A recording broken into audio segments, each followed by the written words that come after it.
Sudah? Sudah bersih, sudah nyaman? Ada sampah nggak di kolong meja? Nggak ada lagi? Oke, baik. Terima kasihnya sebelumnya. Udah pada kenal nggak? Karena ada kata-kata yang mengatakan kalau belum kenal maka tak sayang. Tapi kalau udah kenal jangan sampai sayang-sayangnya. Dan karena itu perkenalkan Ibu Nurhaliza Deviati. Boleh kalian panggil Ibu Liza. Siapa Ibu? Bu Liza. Oke, jadi pada tahu nggak hari ini tujuan Ibu kesini ngapain sih? Belajar. Kita hari ini enjoy aja karena kita nggak bakalan ngadain kegiatan bimbingan klasikal dimana Ibu boleh minta waktu kalian selama 45 menit ke depan. Boleh. Dan kalian juga harus berperan aktif nih. Ibu nggak mau cuma Ibu yang nyeng-nyeng, tapi kalian juga harus Oke, langsung saja. Pada kesempatan kali ini Ibu mengangkat satu metode yang dapat kita gunakan ini biar anak-anak nggak diam doang dan bosan udah lama-lama pembelajaran gitu-gitu aja. Nah, hari ini Ibu menggunakan metode PBL, Problem Based Learning. Jadi Ibu bakalan kasih satu kasus di mana kalian akan mencari strategi rancangan untuk mencegah dan mengatasi kasus tersebut. Nanti Ibu bakalan bagi kalian dalam kelompok, kemudian bakalan Ibu bagi LKPD, kemudian kalian presentasi dan selesai. Oke? Baik, lanjut. Siap. Kita lanjut. Oke. Jadi kira-kira tadi dalam video tadi ditayangkan sebuah kasus ya. Kasus apa yang ditayangkan? Bully sosial. Nah, kalau bully yang dilakukan melalui media sosial disebut dengan apa? Kira-kira ada yang tahu nggak cyberbullying itu apa? Ibu mau sekarang?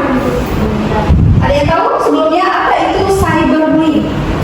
Belum tahu, Bu. Belum tahu?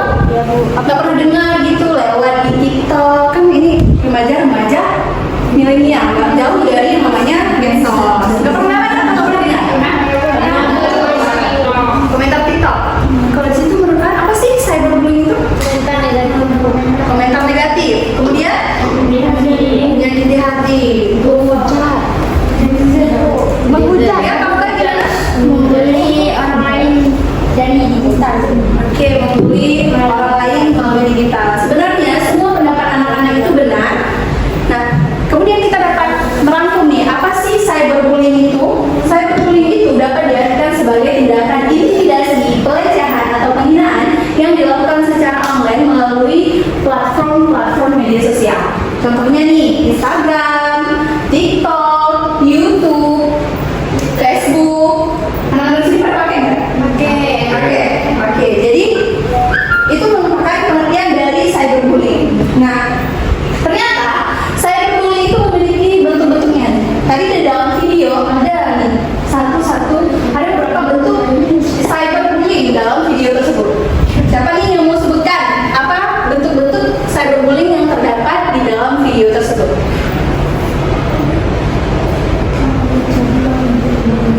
Komentar untuk mainan.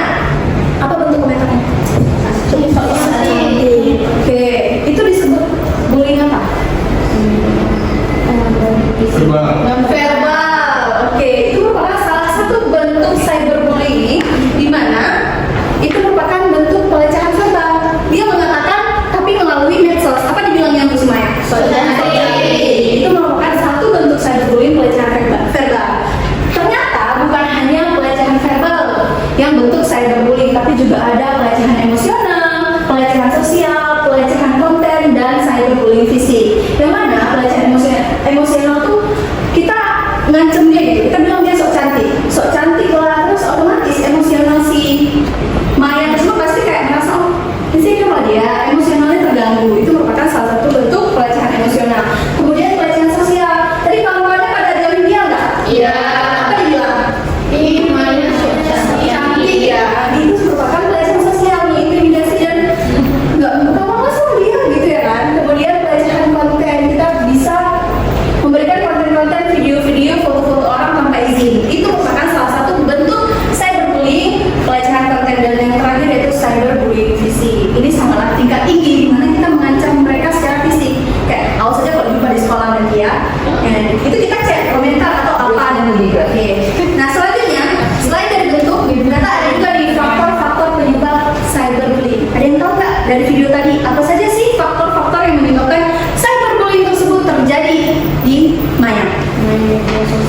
main media sosial. Kemudian Posting senioritasnya sih. senioritas. Abang kelas tadi ya?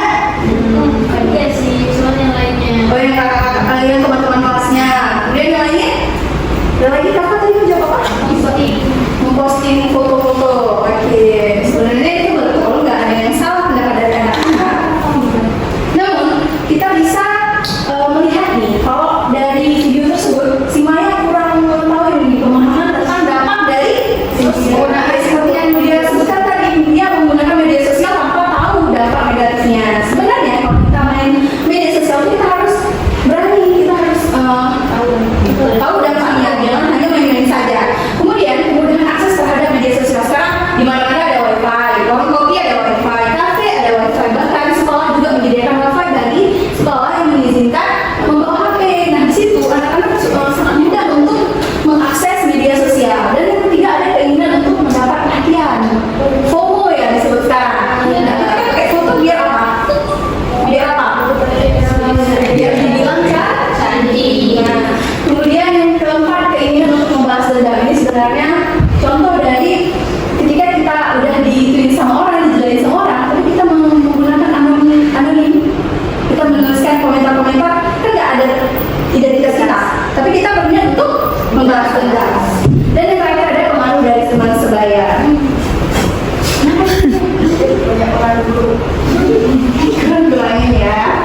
Nah selanjutnya ada juga nih faktor kurangnya pengawasan dari orang tua. Seperti Maya tadi, sebenarnya abangnya udah berniat nih untuk mengawasi si Maya, tapi Maya yang kayak udah keluar aja, gak usah sok ikut campur gitu kan. Sebenarnya itu juga menjadi salah satu faktor penyebab cyberbullying. Dan yang terakhir yaitu kurangnya kebijakan jelas tentang cyberbullying di sekolah. Namun tadi di akhir video juga ada Bapak tuh bilang kan kalau kita bahkan ada menyediakan sosialisasi cyberbullying di sekolah ini. Nah, setelah membahas faktor penyebab cyberbullying, kita juga ada nih dampak cyberbullying. Kan tahu nggak sih cyberbullying itu berdampak negatif atau positif? Negatif. Bagi siapa saja? Bagi korban. Kira-kira pelaku berdampak juga? Dampak. Oke, yang pertama dulu kita bahas tentang dampak bagi korban. Kira-kira tadi Maya pas dibilang sok cantik itu dia ngapain? Depresi. Oke, semuanya benar. Di situ Maya depresi, malu, nggak fokus belajar, bahkan tertekan mental, bahkan dia agak melawan sama abangnya. Nah di situ kita bisa lihat bahwasannya dampak bagi korban itu bisa terjadi emosional, yaitu depresi, kecemasan, stres, rasa malu dan lain-lain sebagainya. Bahkan untuk tingkat tinggi itu bisa untuk bunuh diri. Nah yang kedua dampak mental, dimana dia gangguan tidur, konsentrasi dan belajar seperti tadi ya. Saya gangguannya apa? Konsentrasi. Dan yang terakhir ada dampak fisik. Bisa saja si korban tersebut sakit kepala, sakit perut, kelelahan, dan bahkan mengalami masalah kesehatan kronis lainnya. Tadi kita juga tahu dampaknya bukan hanya untuk korban, tapi juga untuk pelaku. Dan tahu nggak? Pelaku bisa mendapatkan korban apa saja? Ya itu sering sama teman saya. Oke, betul. Bagi pelaku tersebut dia bakalan dikucilkan oleh teman sebaya kayak, dia apa yang bilang-bilang untuk sini, pasti sering kayak gitu. Kemudian dia juga ada hukum. Kalau misalnya kita melakukan cyberbullying yang sangat-sangat sudah di atas abnormal atau di luar pemikiran, pasti bakalan ada undang-undang yang mengatur untuk menghukum si pelaku. Bisa saja dia masuk penjara. Kamu nggak sih masuk penjara? Oke, dan yang terakhir itu dampak psikologis. Pastinya orang yang pelaku itu kalau dia sadar diri, dia pasti akan selalu merasa bersalah, dihantui menyesal, dan bahkan mengalami depresi. Nah, oleh karena itu ingatlah bahwa anak-anak semua memiliki kekuatan untuk membuat perbedaan. Kamu dapat memilih untuk menjadi bagian dari solusi, bukan dari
cyberbullying. Sudah paham? Sudah. Ibu bagikan terlebih dahulu ya.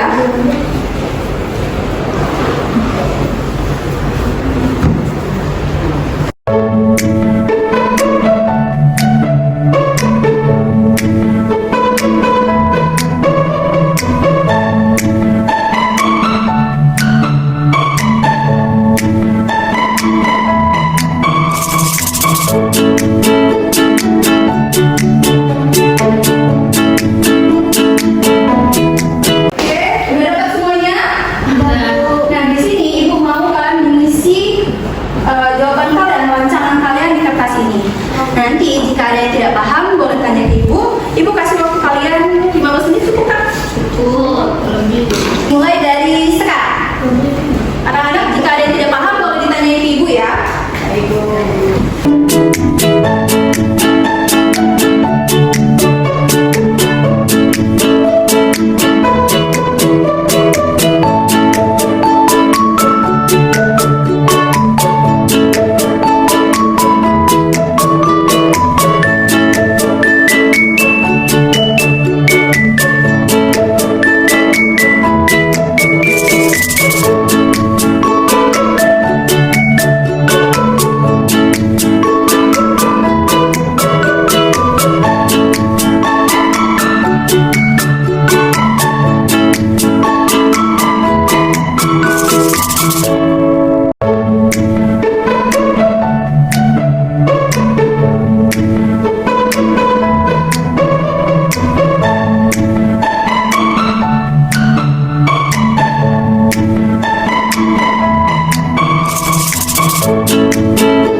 Kelompok 3 aman?